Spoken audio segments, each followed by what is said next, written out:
Hey guys, here we are, Chapter 18, Section 5. Today we're going to talk about the health effects of air pollution. Kind of in brief, if you will, air pollution itself can contribute to asthma, breathing problems, respiratory. Anybody that has an inhaler, air pollution tends to cause that or make it worse. Chronic bronchitis, it kind of gets down into the lungs, and the hard cough, you're sick out with that. Emphysema, long-term exposure, causes the lungs to not really function properly. And people with emphysema have a really hard time catching their breath. It can lead to lung cancer. And since air pollution is cutting down the amount of oxygen you're really able to get to your body, it can actually lead to heart attack. Heart attack is largely when not enough oxygen is getting to the heart itself, and it can also lead to stroke. A stroke is basically when not enough oxygen is getting to an area of your brain. So all of these are actually direct effects of long-term exposure to air pollution. And kind of, the worse the air pollution is, the worse these effects can be. Now, what happens is it overwhelms our body's natural air pollution defenses. We're all built, if you will. We've evolved over time to breathe in air, and there's just some natural air pollutants out there, right? Like dust and pollen, the occasional volcano, and our bodies are adapted to deal with that. And what are our defenses against that? Well, hair and cilia, like in your nose, the nose hair. Yeah, you get to my age and I gotta trim that stuff. But the hairs in your nose, now you get mucus in your nose. When you breathe in, a lot of those dust and pollen particles get trapped there, and then later we blow our nose, we clean our nose out to get rid of them. But this hair, cilia, and mucus, which we have like pretty obvious right inside of our nose, but we also have mucus and other stuff down into our lungs, all through the breathing passages that can get trapped on the side on the way down, all designed to try and keep it out of our actual lungs. That is what the purpose of your mucus, your snot, and this other stuff is to help trap out these coarse pollutants, if you will, some coarse and fine. And when I was in Nepal, it was horrible. We would drive, and a lot of times it was dust, but some was particle matter. People were firing kilns. They were literally making bricks on the side of the road everywhere. So the amount of pollution during the day was really high.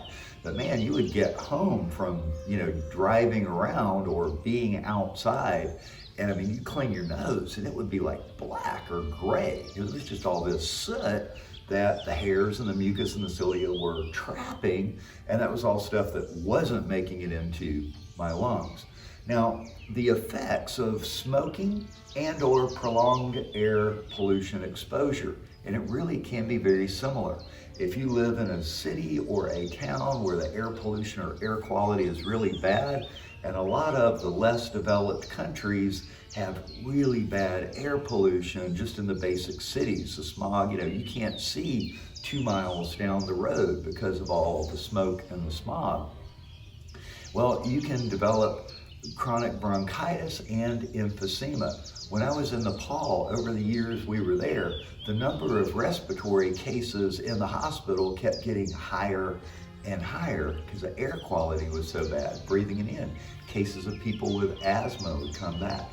As a child, I had asthma. I grew up with it, especially during the spring and the pollen season. It was quite bad, and I would almost always get a case of like bronchitis around spring break time when the pollen was out, etc. Now, I grew out of it somewhere around the age of 15 or 16.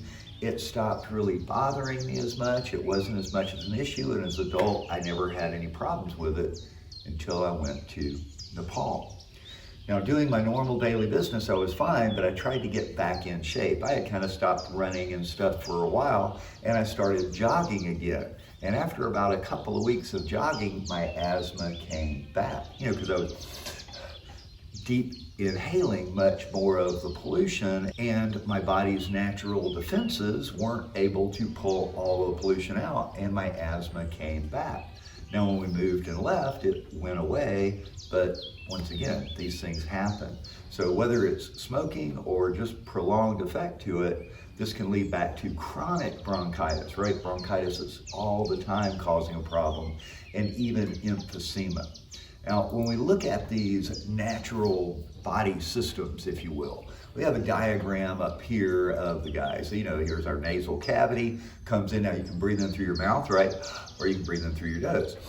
And then you have a little flap back there, so when you're swallowing or et cetera, that it goes back and forth. But you can take in air either way. In your mouth, it's wet and mucousy, right, to help trap some of it. It goes up through the nasal passages. Now, if you look at showing like off on the right-hand side, that kind of yellowy thing, well, that's a mucus. You have mucus glands that are designed to actually secrete the mucus like snot or phlegm if you wind up coughing it up. And these come out into the cells to help trap it. Well, those cells can actually get blocked or covered up, and the mucus can't work as well. And when you get all the way down into the actual lung, it's showing your lung branches off. It's like a tree, really. You have the big trunk, it's just an upside down tree. The trunk branches off and branches off, and the alveoli would be like the little leaves, but they're little circular sacs. And this is when you breathe, they fill in like a balloon, and then they expand out, in and out.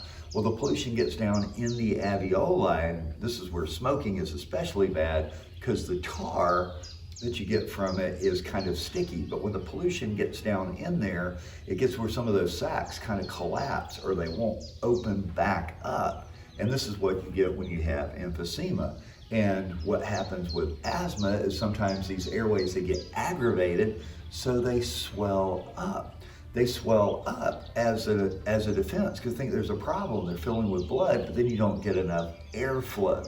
So some of our medicines are designed to try and open those passageways up, but it's all this pollution getting down in there that causes a problem. So when we talk about bronchitis, you notice down into the bronchial tubes, when it makes it all the way down into there, that is the problem. But these are just your natural defenses. Your mouth and your nose have mucus and it's wet, designed to trap it. Even down, we have mucus coming out along all down through our lungs, but the more that gets down there, we secrete more mucus, and this sometimes leads to pneumonia or other problems. And once again, it gets down there enough and you can't get enough oxygen, and this is what leads to heart attack and stroke. Now, currently in the United States, more than 125,000 people develop cancer each year just from breathing diesel fumes. This is like what our 18-wheelers run on, right? Diesel. Now, in some areas it's much worse because we have much more traffic. But diesel is particularly bad. The diesel, and even though the trucks it's only like 10% of our traffic, but they produce most of the problem. The cars burn much cleaner than diesel, and you can see a truck going down the road, the diesel, you see the smoke coming out of it. But out of the back of a car tailpipe, you rarely see any kind of smoke. So 125,000 people a year develop cancer just from breathing diesel fumes. It's something you want to try and protect yourself from if you at all can, but a lot of times it just depends on where you live. Another 10,000 people a year die because of smoke exposure from wildfires. And this number is simply expected to increase. As climate change is occurring and continuing, a lot of these areas that have the wildfires are drier and the problem's just getting worse. So 10,000 people a year smoke from wildfires, and we kind of expect that number to just increase.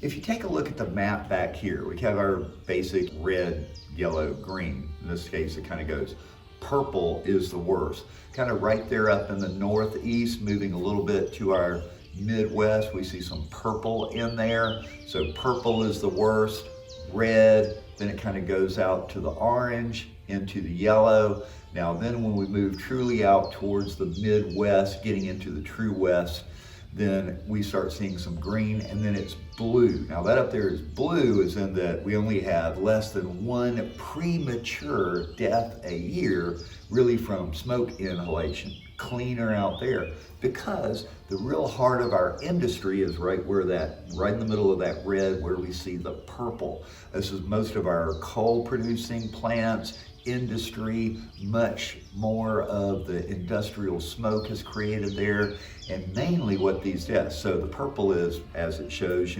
more than 30 a year, 20 to 30, 10 to 20. And a lot of this is from coal. Coal produces the really fine particles that get up into the air, and when you breathe it in, this really fine particulate matter is much harder for your body's defenses to pull out. Remember, they're really designed from evolutionary standpoint, clear out things like dust and pollen, pretty coarse particulate matter. These really fine particulate matters that we produce from our industry, where we're burning it really hot and we're trying to pull out some of the filters, this is the biggest problem. Coal is something we really need to wean ourselves off of, if at all possible. It is possible, it's very doable, because coal is really our worst offender. It creates the worst pollution, and we wind up getting our most deaths from it. Guys, that pretty much wraps it up for section 5. Come back next time and we'll talk about ways that we can reduce air pollution.